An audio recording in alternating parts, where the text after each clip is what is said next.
out of here.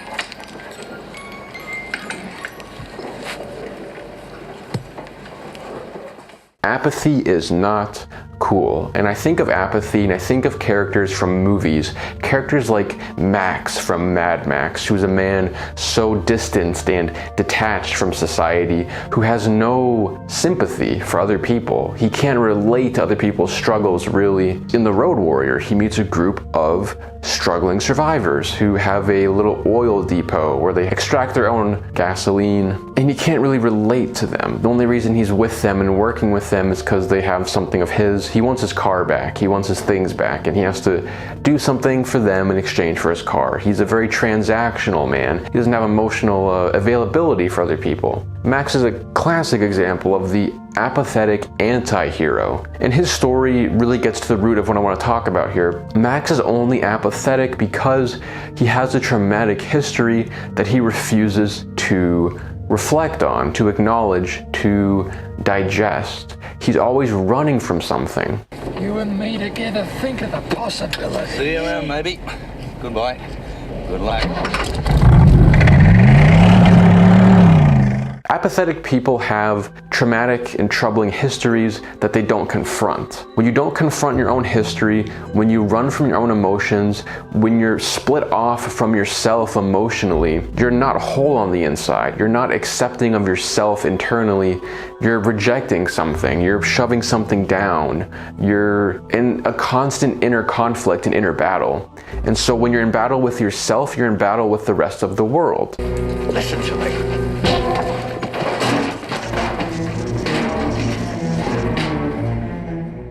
Apathy is sometimes portrayed as cool. You know, in Mad Max, Max is a cool character because he's got this leather, shotgun, his boots, his dog, his car. He's a quiet loner. He can, do things himself. He doesn't need anyone else. And people kind of like this, right? And he's cool. He's on the poster and everything. The thing is, though, he's not cool. And The Road Warrior actually does a really good job of showing this. At the beginning of the film, he seems cool. He's a really experienced veteran guy who commands our respect pretty quickly because he knows how to stand off against the raiders. He knows how to scavenge. He earns a lot of our trust right away. What's interesting is later, his emotional core is revealed when he decides to leave the fuel depot. He leaves this camp of people who actually really want him to stay, and they want his help, and they foresee him being a really positive influence and contribution to their efforts. He can be a new member of this society.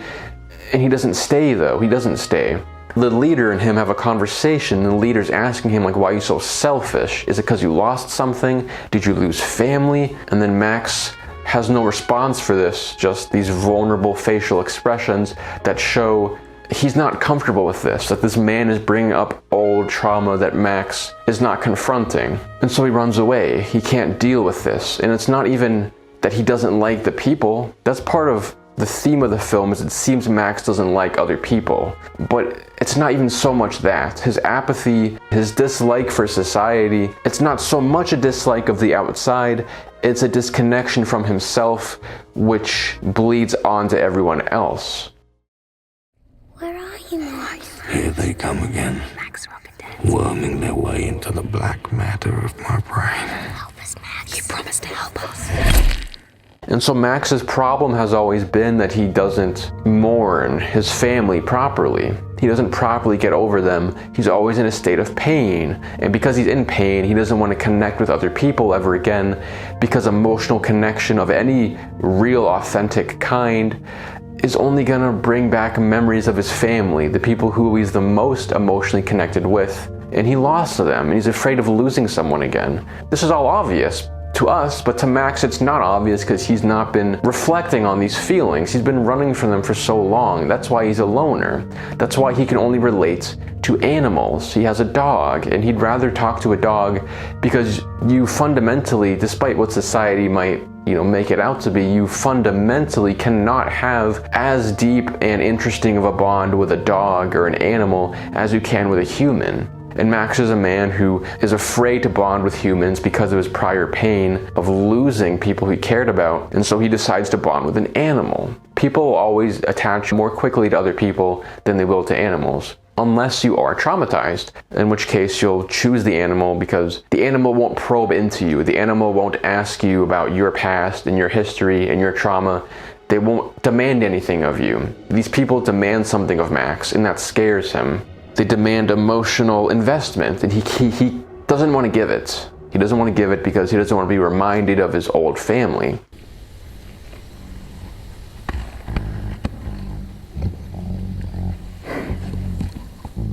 This reminds me of another character who very much is like Max. It's Riddick from the Chronicles of Riddick, a film I have not talked about in any capacity on this channel, but I really enjoy. It's a early 2000s, mid to high budget sci-fi action film. Vin Diesel plays Riddick, who's another cool anti-hero. He's taciturn, he doesn't say very much. When he does speak, it's always a biting, ripping one-liner.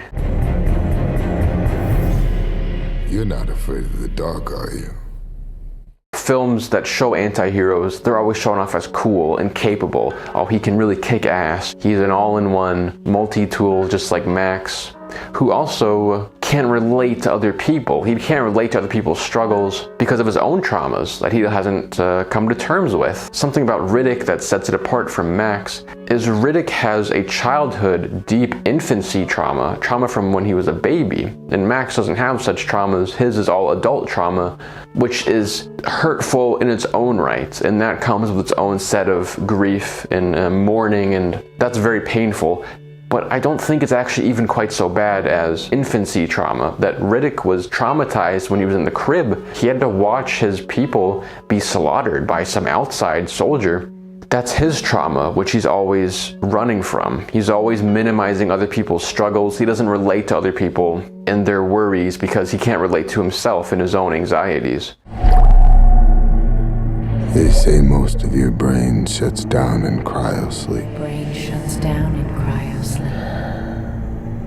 All but the primitive side. All but the primitive side. The animal side.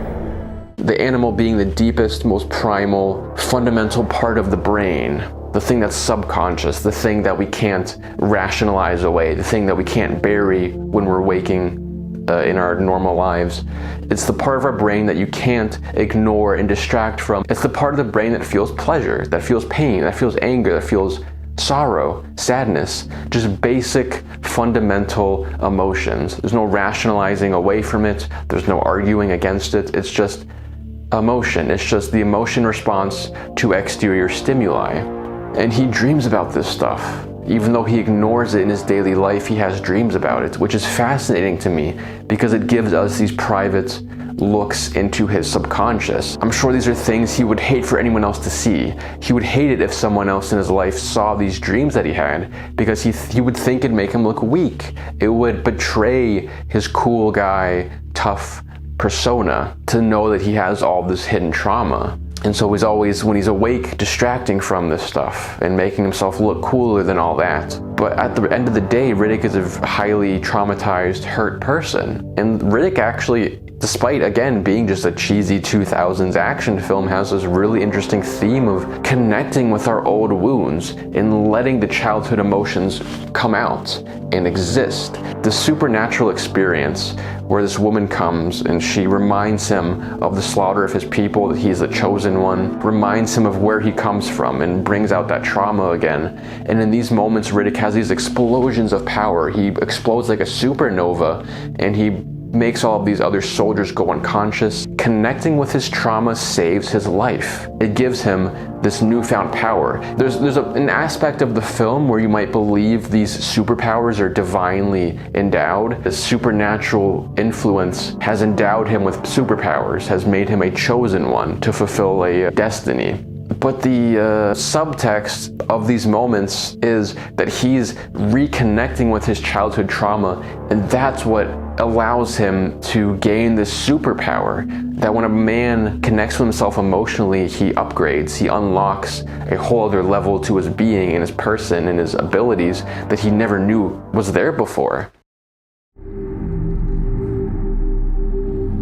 Come on, Pa, let's go.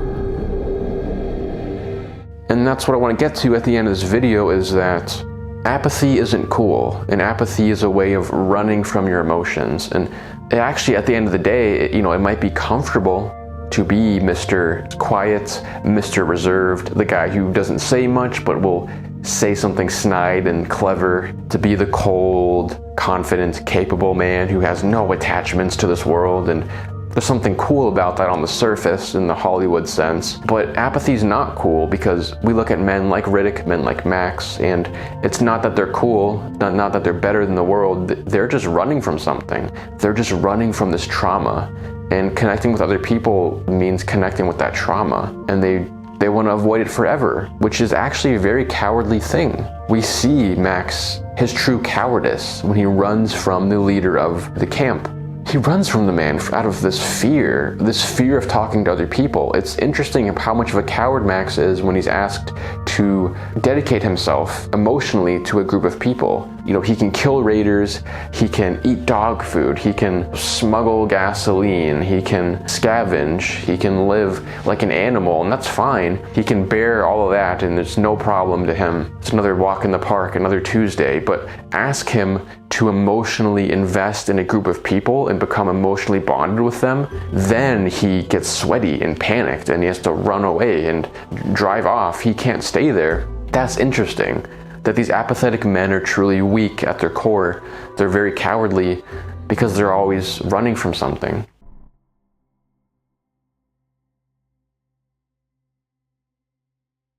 A lot of the healing, for Max, and comes through Fury Road, the later film, where he reconnects with that trauma.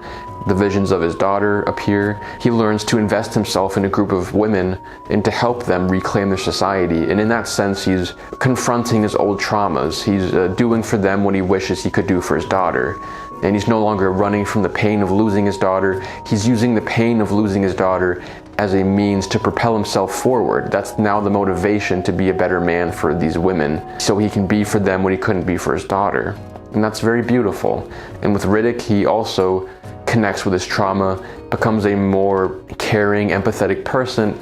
Kiera, he goes in to save her and he ends up losing her, but he has this moment of vulnerability, and it makes him a realer character. And we always appreciate it when these anti-heroes shave off their apathy, their hearts melt a little bit, the stony exterior comes crumbling down, and we see a human underneath. As these films show, every apathetic man has a human heart.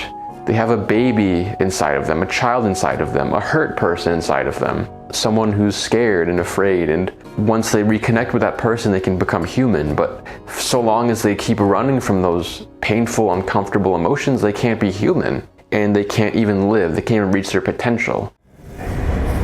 Look at our world, at the graves of those who didn't escape 30 years ago. There is no future until we settle our past. And so apathy isn't cool. And in fact, it'll destroy your life. It'll keep you from being the man who you could be. And to ditch apathy, to be able to connect with yourself and thus connect with others, it will give you superpowers. It'll make you a better person. It'll make you more whole, more human. And that's what we should strive for. And that's why every anti-hero like this ends up being stripped away somehow. Anti-heroes are kind of cool to begin with. They look cool on the poster, but these films typically break down the anti-hero into something more emotional, more vulnerable, and more human. And that's what we like to see in our society, is humanity, not apathy. If you enjoyed this video, please check out patreon.com/OrionTrips to get early access to new videos like this one. Follow me on X at x.com/Orion_trips. You can check that out in the description too, along with the Patreon link. Thank you for watching. I'll see you guys in the next one. God bless. Have a good day, and peace.